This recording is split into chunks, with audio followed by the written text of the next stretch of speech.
Si vous souhaitez devenir plus fort mentalement, physiquement et spirituellement à la fin du mois de Ramadan. Ne ratez pas ces 10 objectifs inspirés du programme du professeur Abdellah Ben Mansour. Le dernier objectif va vous faire sourire, restez jusqu'à la fin.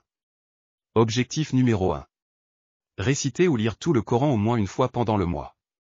Pour les non-arabophones, écoutez une récitation de tout le Coran, ou lire une traduction complète du sens du Coran. Objectif numéro 2. Ne manquez aucune prière de Sob et la faire à l'heure.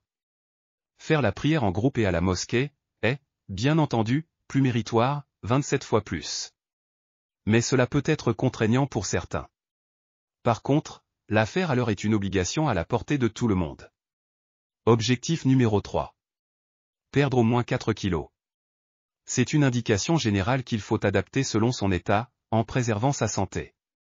Pour réussir, un conseil important, réduire sensiblement les 3 blancs, le sucre, le sel et la farine. Objectif numéro 4. Faire la prière de la nuit à la mosquée en famille. Faire 2, 4, 8 rak'ats ou plus. Selon ce que vous pouvez.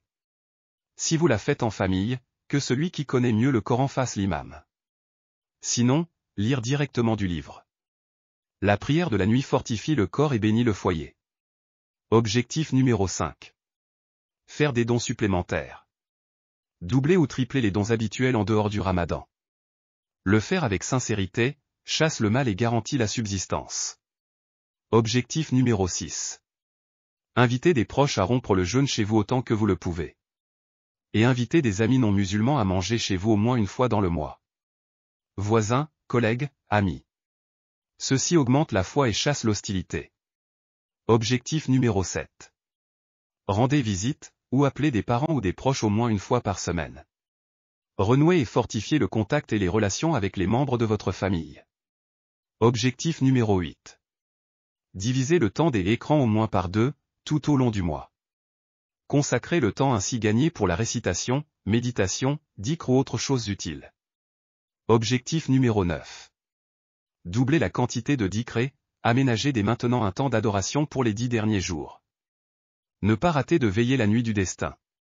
Pensez à vous acquitter de zakat el-fitr le plus tôt possible afin que les nécessiteux la reçoivent correctement pour l'Aïd el-Fitr. Objectif numéro 10. Préparez de vrais cadeaux aux enfants pour l'Aïd. Ne soyez pas radins. Commencez également à décorer la maison dès le milieu du mois.